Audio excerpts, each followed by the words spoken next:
Bonjour tout le monde, je m'appelle Julie Dionne, je suis la présidente du syndicat. Je vais vous présenter les gens du bureau exécutif. Mathieu, Bonjour, Mathieu Poulain-Lamar, enseignant en anthropologie et vice-président à l'information et à la mobilisation. Michael, Bonjour, je suis Michael Kowalak, enseignant en anglais, donc en langue moderne et trésorier au SPEX. Geneviève, Bonjour, Geneviève Charret, enseignante en éducation physique et j'occupe le poste de conseillère au SPEX. Mike, Salut, Michael Labarre, en langue moderne, aux relations de travail et agent de grief. Jean, Bonjour, mon nom est Jean Fradette, j'enseigne en mathématiques et je suis vice-président aux affaires pédagogiques. Amélie. Allô, Amélie Gauthier, je suis en soins infirmiers, je suis au secrétariat du SPEX. Je vais commencer en vous disant qu'on sait qu'on est à la veille de la reprise des cours, donc c'est tout un peu fébrile. On veut vous rappeler qu'on est dans une situation extrêmement particulière, donc on vous demande d'être indulgent envers vous-même. Ce qu'on a vu à date sur le terrain, c'est que vous faites du très bon travail dans le meilleur intérêt des étudiants, mais on espère que vous allez vous respecter là-dedans. Donc, n'hésitez pas si vous avez des réclamations, des questions, des doutes par rapport à votre capacité d'arriver au bout. On est là pour vous. Vous pouvez nous contacter à notre adresse courriel. La situation, elle a des impacts partout. Elle a aussi des impacts sur la démocratie syndicale. Donc, on va vous faire une série d'annonces aujourd'hui qui vont toucher au mode de fonctionnement habituel du syndicat. On a dû prendre des décisions comme bureau exécutif. Donc, on va vous les expliquer. La vidéo va durer un certain temps. Donc, on peut passer au premier point. Jean. Donc, je vais vous parler un peu des enjeux pédagogiques liés, entre autres, aux modifications au règlement sur le régime des études collégiales, en intégrant aussi des idées, des souhaits exprimés par la direction dans diverses communications que la direction a eues avec l'ensemble du personnel enseignant dans les derniers jours. D'abord, concernant les cours, on vous rappelle que chaque enseignante déploie son cours en faisant des choix qui lui semblent réalisables dans les circonstances exceptionnelles qu'on vit actuellement, en visant l'atteinte la meilleure possible de la compétence. Possiblement, depuis 2 semaines, vous réfléchissez à ça individuellement et certaines en département. À cet égard-là, si vous avez l'appui d'un comité de cours, si vous êtes plusieurs à donner le même cours, ou si vous avez l'appui du département quant au choix que vous faites, ça peut être rassurant pour vous, spécialement lorsqu'on vise une certaine équité qui est souhaitée par la PIA. Pour les compétences qui sont liées à des cours de première année ou des cours de deuxième année dans les programmes techniques, c'est peut-être possible de planifier dans les sessions suivantes un certain remaniement des cours pour couvrir ces compétences-là ultérieurement. Pour les cours de dernière année, l'idéal, c'est un idéal qui n'est pas nécessairement simple à atteindre, c'est de tenter de faire en sorte que les compétences puissent être vérifiées, que ce soit à l'intérieur des cours, de l'épreuve synthèse de programme, afin que les étudiants et les étudiantes ne soient pas surchargés et qu'on assure tout de même de pouvoir les diplômer.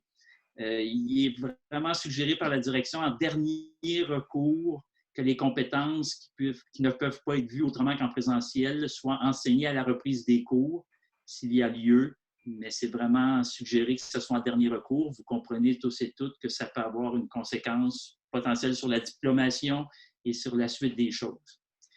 La direction nous demande de prendre en considération un certain nombre de consignes qui ont été déjà transmises. Les modes d'enseignement asynchrones sont à privilégier. Mais ça, c'est exceptionnel, là. Je le rappelle, on a déjà pris position pour favoriser à tout prix l'enseignement en présentiel. On est dans une situation exceptionnelle et c'est confirmé par le fait que les autorités de la nation parlent plus souvent d'écraser la courbe que de faire avancer l'économie. Ça laisse croire, ça confirme qu'on est dans une situation très exceptionnelle et donc on doit privilégier exceptionnellement les modes d'enseignement asynchrones. Si vous pensez indispensable d'utiliser l'enseignement synchrone, obligatoire pour tous les élèves, en synchrone, on parle de tout le monde en même temps, il faut en parler au préalable à votre DEP puis il faut obtenir son autorisation.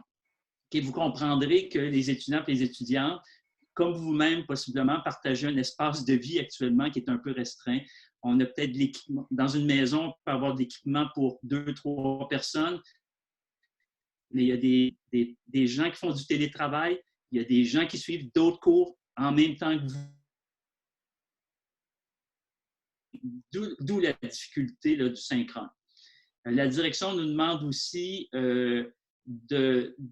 si on utilise une autre plateforme que Omnivox, Léa, Moodle, OneDrive, Teams et Zoom. Si on utilise une autre plateforme, il faudrait obtenir au préalable l'approbation du ou de la DEP.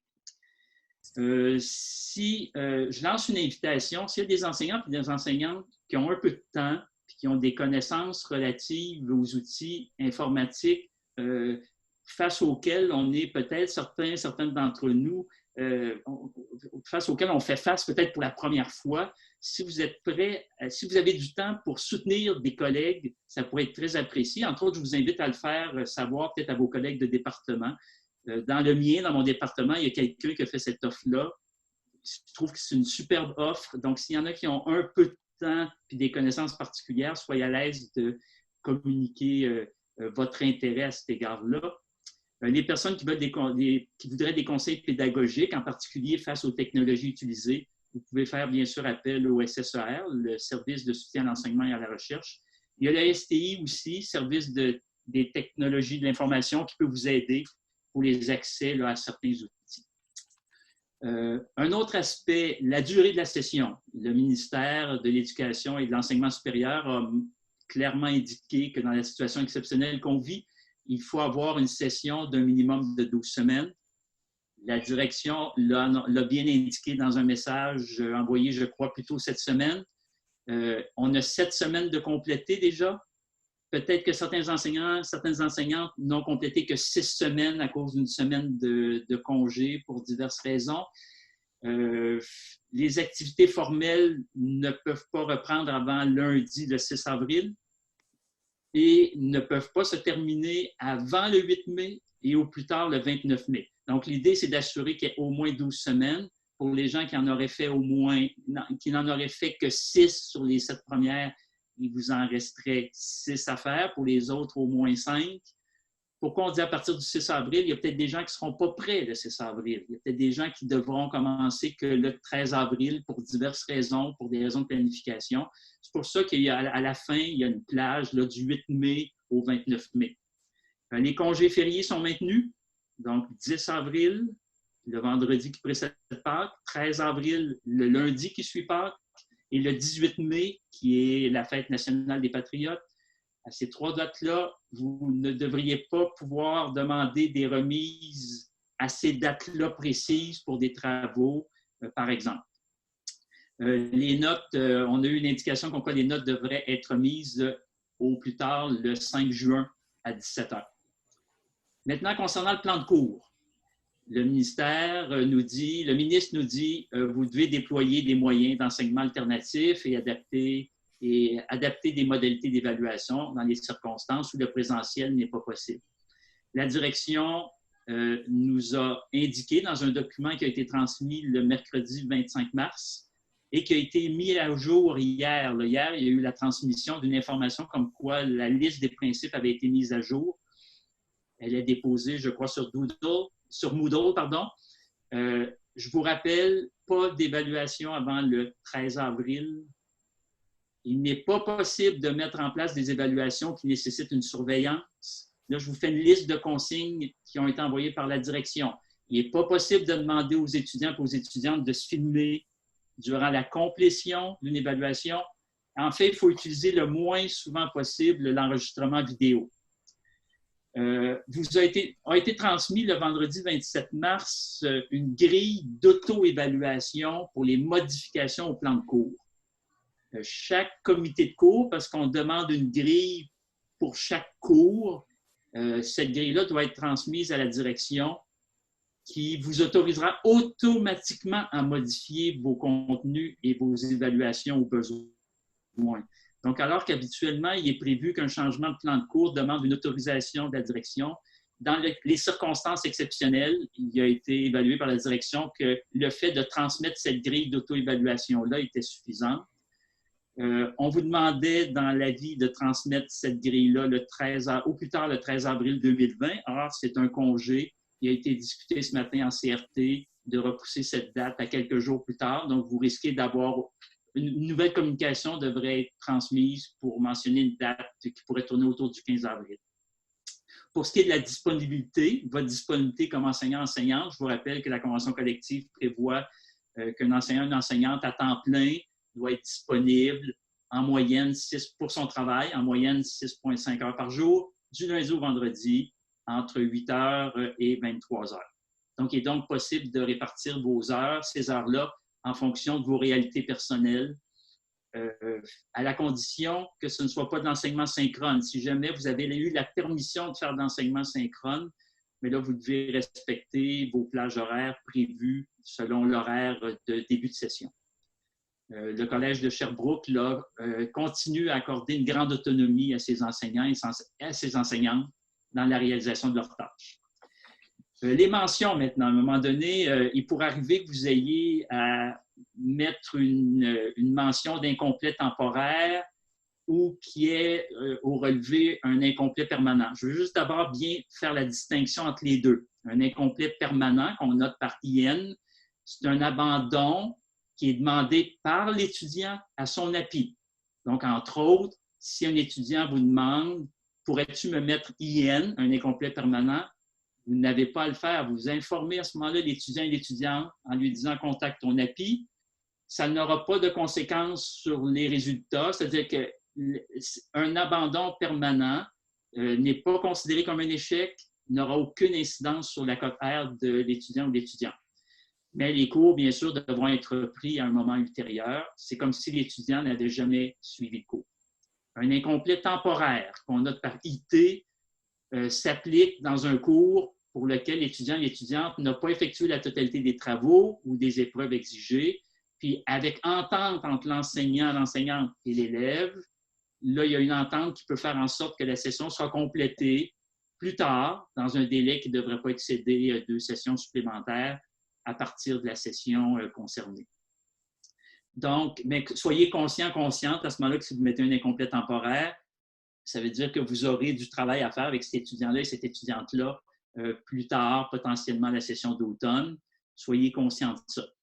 Donc, ce que permet les allègements au REC, au règlement sur le régime des études collégiales, c'est le fait que ce sera possible à un API d'attribuer à la demande d'un étudiant, d'attribuer un incomplet permanent aux étudiants qui auront été dans l'impossibilité de terminer leurs études à la session d'hiver sans aucune justification.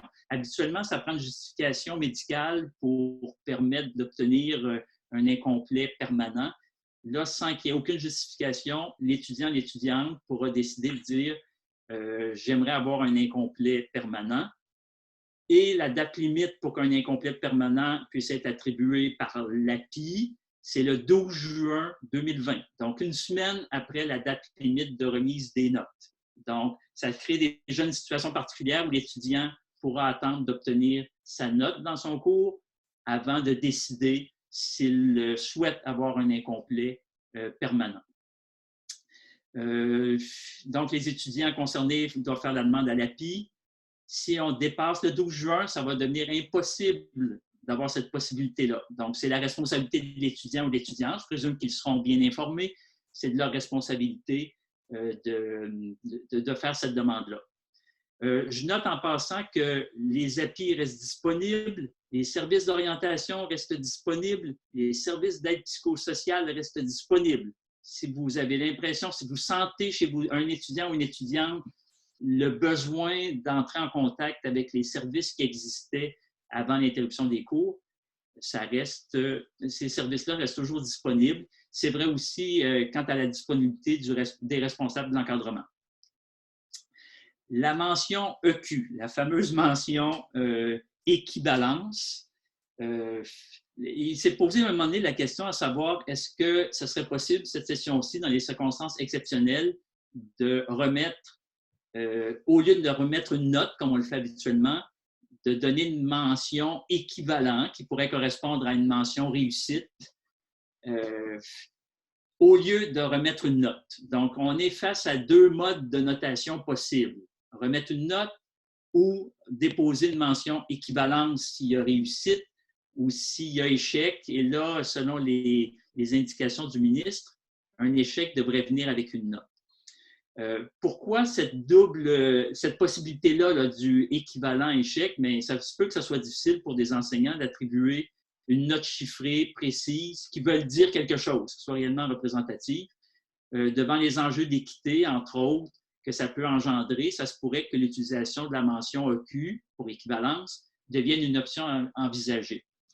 Je vous dirais qu'il y a des discussions et il y a des réflexions à cet égard qui se feront à la commission des études qui se réunira lundi après-midi, le 3 avril, parce que les options, quelles pourraient-elles être? Il pourrait être décidé que Q s'applique à tous les cours du cégep. Ça pourrait être que Q s'applique à tous les cours d'un même département. Ça pourrait être que EQ, équivalence, s'applique à tous les groupes d'un même cours. Je vous dirais que pour l'équité, dans les départements où plusieurs enseignants-enseignantes offrent le même cours, c'est un peu un souhait que la direction nous laisse entrevoir, mais je vous dirais que l'idée, c'est d'entendre les préoccupations des enseignants et des enseignantes et les autres membres du personnel à la commission des études vendredi après-midi. Donc, et on a entendu, le syndicat a eu des informations comme quoi il se pourrait que l'attribution de Q doive se faire par le cégep et pas nécessairement par le prof, ce qui complique les choses, là. Vous comprendrez que si on demande à tous les profs d'avoir à transmettre une note, puis après ça, c'est le cégep qui met l'équivalent, mais on se retrouve devant le même dilemme, à savoir est-ce qu'on est en mesure, dans les circonstances, de donner une évaluation représentative qui soit chiffrée. Donc, donc, à la commission des études de vendredi après-midi, le 3 avril, tous ces enjeux-là seront présentés. Donc, c'est un sujet, là, la cote EQ, là, je pense que plusieurs équipes attendent après cette information-là, parce que déjà des équipes ont pris position dans certains départements et à la commission des études, on pense que ces départements-là seront entendus là, quant aux positions qu'elles ont prises chacun de leur côté. Donc, la direction, les communications qu'on a jusqu'à maintenant, l'espoir que ce sera aux profs de nous dire s'ils jugent que ces instruments sont assez valides ou fidèles pour qu'une note soit attribuée. Si ce n'est pas possible. Donc, la direction semble ouverte là, à la possibilité que les départements, et il y a même des directeurs de secteur, des directrices de secteur qui ont peut-être discuté avec les départements et qui ont ouvert cette porte-là. Donc, mais il faut convenir de certaines choses. C'est à la commission des études entre autres, qu'il en soit question. Pourquoi attendre à la commission des études? La convention collective le prévoit dès qu'il y a un changement dans les stratégies pédagogiques, puis vous comprendrez qu'on est dans une période où c'est le cas. La convention collective prévoit qu'il y ait des discussions sur le sujet en commission des études et en CRT. En CRT, ça s'est fait lors des 2 derniers jeudis, là, ce matin et la semaine dernière. Il y a eu des discussions autour du sujet. Il en sera question à la commission des études du 3 avril. J'ai presque terminé. La PIA, je vous rappelle que le département doit tenir compte de la PIA. Je fais attention aux mots que je choisis, c'est ceux de la convention collective. Si un département décide de faire une exception par rapport à la PIA, il doit en aviser le ou la DEP, la personne qui est à la direction de son secteur.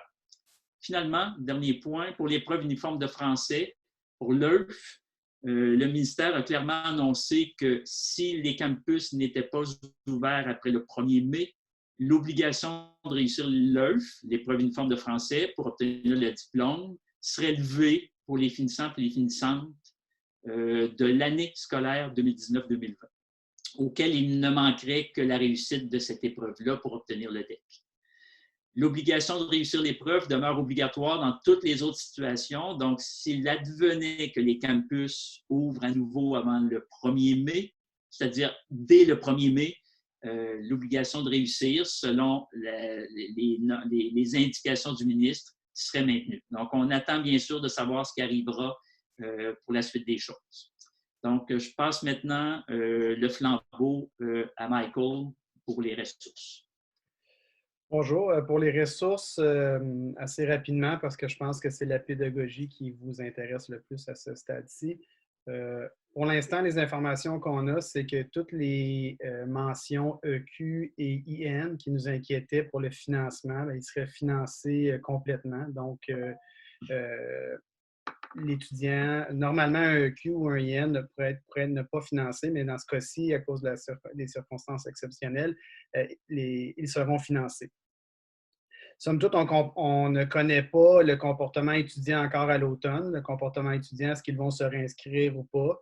Mais pour l'instant, il y a une hausse de 4,4 % d'inscription ou d'application.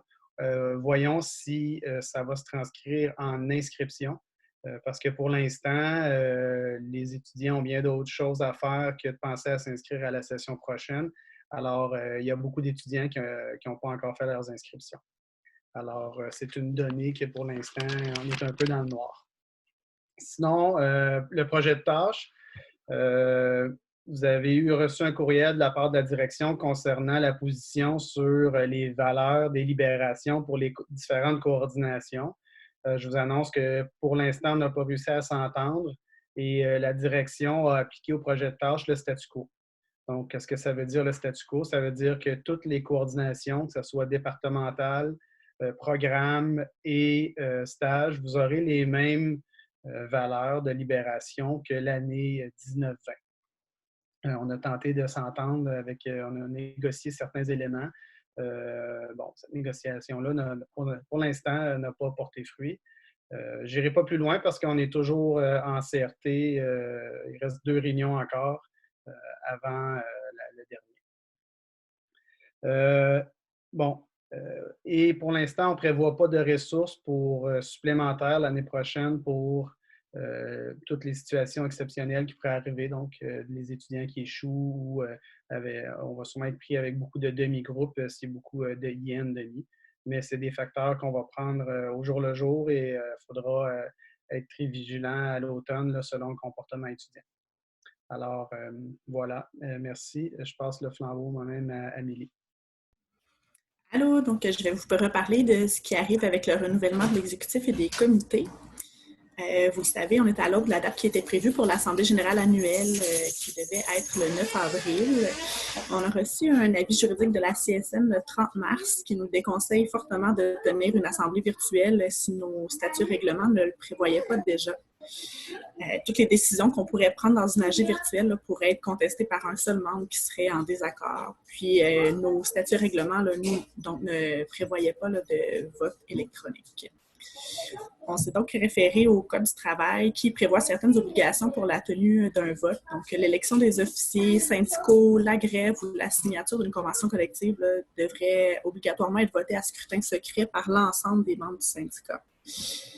Les mesures de sécurité qui entourent ces votes doivent être encore plus élevées pour éviter des recours judiciaires. Puis, les articles du Code du travail prévoient que tous les membres doivent pouvoir avoir la possibilité de voter. Puis, un vote électronique rend cette obligation-là très difficile à respecter, comme on ne sait pas les accès possibles pour chacun des membres. Dans les statuts et règlements du SPEX, on prévoit que c'est l'Assemblée générale qui est l'autorité suprême du syndicat. C'est celle qui a la compétence d'élire les membres du bureau exécutif. Également du conseil d'administration du cégep puis de la commission des études.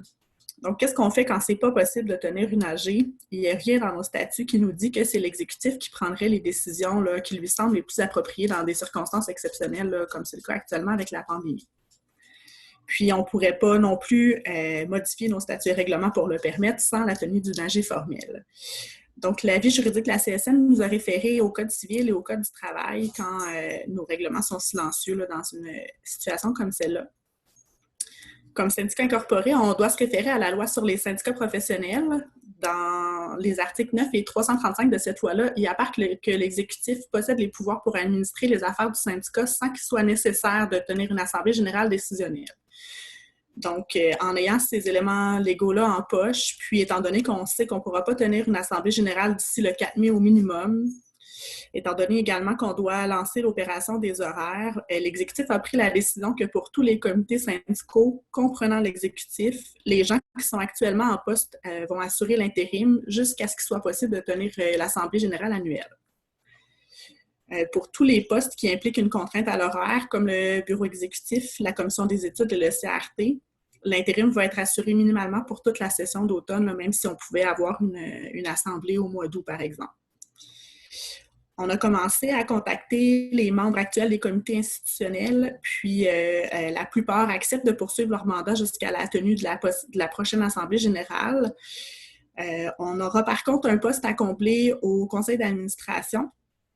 En effet, on va devoir remplacer les 2 dernières années d'un mandat de 3 ans pour l'ECA. L'ECA, les rencontres ont lieu en soirée les mercredis environ 1 fois par mois. Donc, si vous êtes intéressé là, à poser votre candidature pour ce remplacement de mandat-là, vous devez transmettre votre nom à Jean-Thomas Courchaine, qui est le président des élections pour les postes à l'exécutif. Donc, vous devez envoyer votre nom avant le 15 avril inclusivement. Si jamais le bureau exécutif apprend que plus qu'une personne pose sa candidature, on va réfléchir à des modalités d'élection à mettre en place dans ce contexte-là. Donc, je vais passer la parole à Mathieu. Oui, je voulais vous faire un petit récapitulatif de la situation de la négociation. Tout évolue assez rapidement. Ça fait à peu près juste 2 semaines qu'on a déclaré qu'il y avait une crise actuellement. Rapidement, le gouvernement nous a contacté les syndicats pour mettre en suspension la négociation, ce que les syndicats avaient accepté. Mais quelques jours plus tard, ils décident rapidement de régler la signature de certaines conventions collectives, notamment dans le réseau de la santé. Mais on apprend quelques jours plus tard que ça va être l'ensemble des syndicats du secteur public qui ferait l'objet d'une négociation en accéléré.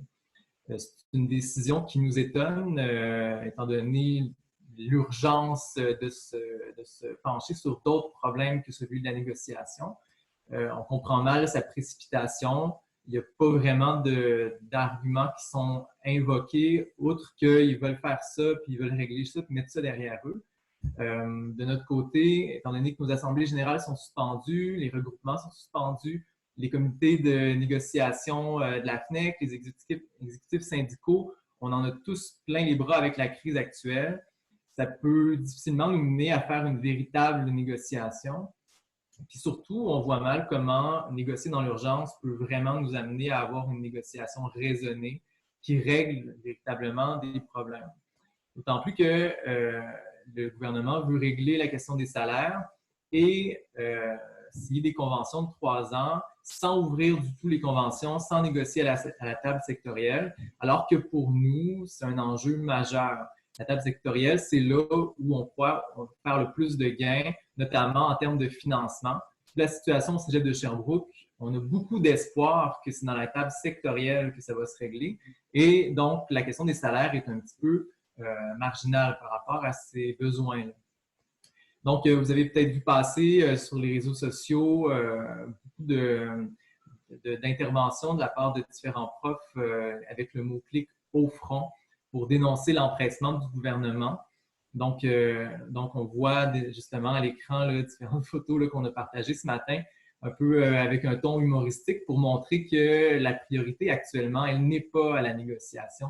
On a d'autres choses à faire que de négocier. On a à gérer la suite de la session et dans des conditions des fois où on a à travailler entouré d'enfants et d'autres problèmes. Donc, si ça vous intéresse de participer à ce mouvement-là, on vous encourage à prendre vos propres photos avec le mot-clic au front et à les partager. Nous-mêmes, on pourra partager ça sur nos réseaux sociaux. Donc, je passe la parole à Michael. Alors, bonjour. Comme vous le savez peut-être, beaucoup de personnes ont des difficultés financières présentement en lien avec la crise. Des membres nous ont contactés pour nous dire que effectivement, ils ou elles ont des difficultés financières. Parfois, c'est parce que ces personnes-là étaient à temps partiel ou même si les salaires sont maintenus, ben, il y a peut-être d'autres revenus qui ne rentrent plus. Et ça peut être aussi en lien avec les conjoints ou conjointes. Donc, nous avons décidé en exécutif de rendre 5 000 $ disponibles à partir de notre FRS, du Fonds de résistance, pour justement aider financièrement ces personnes-là. Évidemment, normalement, on demandera une résolution en AG pour les raisons que Amélie vous a expliquées, ce n'est pas possible présentement. Donc, si vous avez des besoins financiers, on invite tous les membres de nous envoyer un courriel ou à notre adresse habituelle info@spec-csn.qc.ca. Et ça va être un comité de 3 personnes, comme moi comme trésorier, puis Geneviève Charret et Mathieu Poulin-Lamar, qui vont prendre la décision pour voir si jamais il y a plus de demandes que ce qu'on a fourni, etc. Et aussi pour accorder les montants aux bonnes personnes. Ensuite, on a aussi pensé à nos étudiants et étudiantes. Donc, aussi, parmi les élèves, il y a des besoins urgents, parfois plus urgents. Il faut comprendre que oui, il y a l'aide gouvernementale et oui, il y a la fondation qui fournit des bons alimentaires, des bons d'essence, et des bons pour l'achat de médicaments, mais il y a toutes sortes d'autres faits qui sont pas couverts. Et ça, justement, souvent, ça touche aux parents, donc des personnes qui sont quand même bien organisées, mais dans la crise actuelle, n'arrivent pas à joindre les bouts. Donc, il manque parfois l'argent pour les loyers, pour l'Internet, pour l'ordinateur. Donc, l'exécutif a décidé à faire un premier don de 5 000 $ au FOSSÉ, c'est le Fonds spécial de solidarité étudiante de l'AEX. Et on va poursuivre les pourparlers avec l'AEX pour déterminer les modalités exactes. Au besoin, il pourrait y avoir une deuxième tranche de 5 000 $ pour le FOSSÉ. Comme d'habitude, comme avec toutes nos décisions, les membres sont invités à nous signifier leur confort ou inconfort si jamais vous sentez le besoin. Donc, on va terminer. Le mot à Julie. Oui, on va terminer cette communication-là en vous souhaitant une bonne préparation pour la session qui recommence lundi prochain.